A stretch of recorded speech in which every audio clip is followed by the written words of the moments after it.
स्वामी समर्थ. आज आपण बनवणार आहे फ्लावरची भाजी, ती पण बघा कशी. तेल तापत ठेवायचं, त्याच्यामध्ये जिरं टाकायची, मोहरी टाकायची. जिरं मोहरी टाकून झाल्यानंतर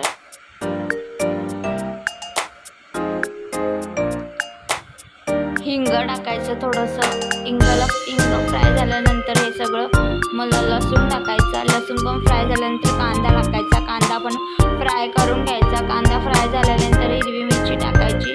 आज आपण हिरव्या मिरचीची बनवणार आहे फ्लावरची भाजी. हिरवी मिरची टाकून घ्यायची. हिरवी मिरची फ्राय झाल्यानंतर हळद टाकायची. हळद पण थोडीशी हे होऊन द्यायची ह्याच्यामध्ये मसाल्यांमध्ये.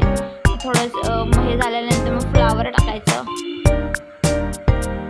फ्लावर झालं ते पण मिक्स करून घ्यायचे. त्याच्यानंतर वरतून टमॅटो टाकायचे.